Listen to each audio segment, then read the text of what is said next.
ઘટાડો. ક્ષય એટલે શું? કે દિવસે દિવસે એમાં ઘટાડો થવો. એટલે કે વિશ્વ ક્ષય દિવસ. એટલે એનું અંગ્રેજી ટીબી, એટલે આપણે ટીબી ના જે રોગ છે એ નામ ક્યાંથી આવ્યું? ગુજરાતી નામ આના પરથી.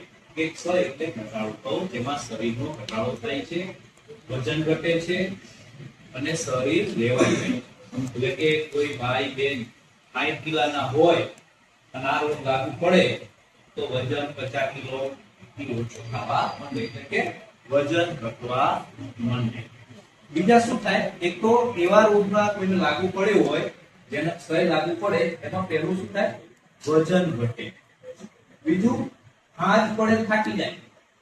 શું થાય? હાથ પડે થાકી જાય. આમાં ઘણા એવા છે કે જઈને ચલો નાખી ભૂઈ દે. હે હોય તો કહેવાનું, દવાખાને આવી જવાનું. શું? એટલે કે હાથ લાગે. અને હાથ પડે રોજ તાવ આવે. શું થાય? એટલે હાથ પડે રોજ શરીર ગરમ થઈ જાય, શરીરમાં તાકાત ન રહે, થાકી જાય, સૂઈ જાય અને થોડું હાલે અને શ્વાસ ચડે. અને એની સાથે સાથે લાંબા સમય શું હોય? ઉધરસ લાંબા સમય. એટલે કે ઉધરસ શરૂઆત થાય, ઉધરસ કેટલા દિવસમાં મટી જવી જોઈએ? તો કે અઠવાડિયું 10 દિવસમાં ઉધરસ મટી જાય. દવા લો કે ન લો, અઠવાડિયું 10 દિવસે ઉધરસ મટી જાય. પણ આ ઉધરસ કેવી હોય? જો દવા લેવામાં ન આવે તો મહિનો, 1.5 મહિનો ટૂંકમાં ઉધરસ સતત ચાલુ રહે. એટલે હવે ઉધરસ આવે છે તો આ રોગ લ્યો મોટા ભાઈ ક્યાં લાગુ પડતો હશે? કયા અંગને લાગુ પડતો હશે? ઉધરસ આવે છે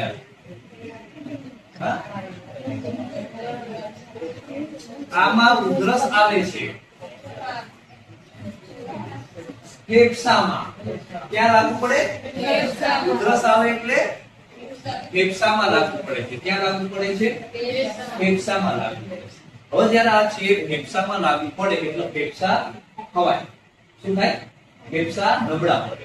ફેફસા નબળા પડે તે બેનને કે ભાઈને સતત ઉધરસ આવ્યા કરે. શું થાય? ઉધરસ આવ્યા કરે.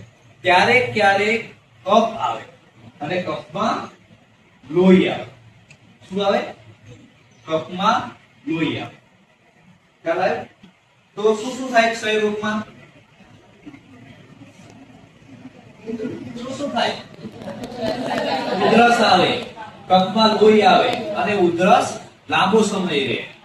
પછી વજનમાં ઘટાડો આવે. પછી સાંજે તાવ આવે, થાકી જાય અને ખોરાક ઘટે. શું થાય? ખોરાક ઘટે. એટલે કે ખોરાક ભાવે નહીં, ખાવાનું ભાવે નહીં. શું થાય? તાવ આવે.